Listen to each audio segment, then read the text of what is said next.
Hello, good morning, children. How are you? I hope you all are doing good. Welcome back to our new year, and I wish you all a very prosperous and blessed new year. So here we are again today with our new block. We have already completed our block 7 last time, and now we are going to start block 9 from history. So it's about contact with distant lands, and today's topic will be the traders and the routes. So whenever there is a contact with distant lands, it is always the traders who travel. So during the travel, they found out some routes, and this way they came in contact with next other rulers, sorry, other kingdoms and other places. So in this blog, students will be able to about to know the trade and how it expansion, how it did the expansion of political and religious influence in ancient Indian society. In today's lesson, students will be also able to explain the importance of the Silk Road, but today's lesson is mainly about the Silk Road. And the next lesson and the lesson we'll see how Indian political and religious influence has been done through this traveling by the traders. Okay, so the keywords will be trade, traders, goods, exports, spices, all these are the today's main topic, which is about basically the traders and the routes, and which includes the Silk Road. Let me tell you something, like you all know everyone likes traveling. Who doesn't like traveling? And I'm sure that during this winter break also you must have done some kind of traveling. Here, there, you must have gone along. Now, during this traveling, you must have seen something, or you have seen, or you've known something which you did not know before, or you have seen something which you have not seen before. And when you see them, know them, then that things do remember in our life. And so whenever next time we happen to see anything, we resemble them. So this is what traveling brings. They brings lot of memories and new things. In the same way, in the ancient times, the trade and the traders used to go from one place to another, but their main purpose was to sell things. They used to buy things in the cheap rates wherever available, or they used to take things from their own place and go other place to sell them. So South India was famous for, because from India to Europe, it was for gold, precious gems, spices, people, species, and gold. All these things were gone from South India to Europe, and paper was very much valuable as it was black in color. So it was known as black gold in the Roman Empire. So traders used to send many things from India to Rome, either by ships or caravans. Caravans, you can understand, there are so many animals and people together, they are walking and going. These are called caravans, staying some places.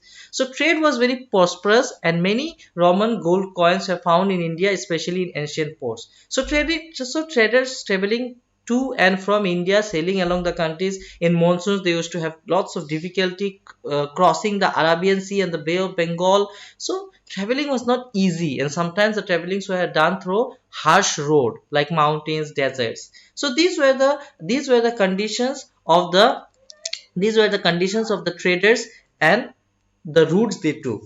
This is the map of a Silk Road. Now, Silk Road was very famous.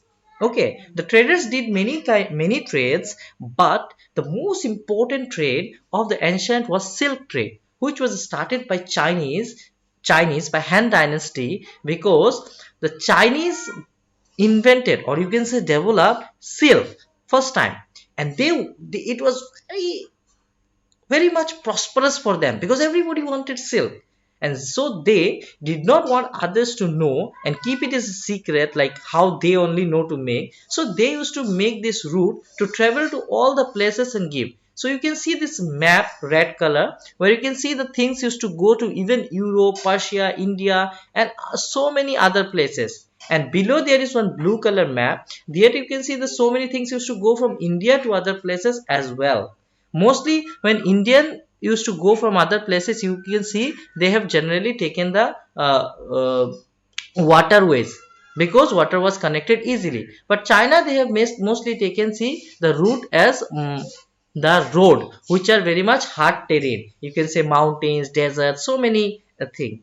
But Chinese was still very happy because silk was very much in demand, and this business brought them lots of money, it made them prosperous. But these roads, traveling roads, this roads, harsh roads which they took was not easy. These roads were very hard, these roads were very harsh climate and all these things. But Chinese always wanted to do all this, and they did this business from Asia to the Mediterranean, traveling from China, India, Persia, Arabia, Greece, and Italy.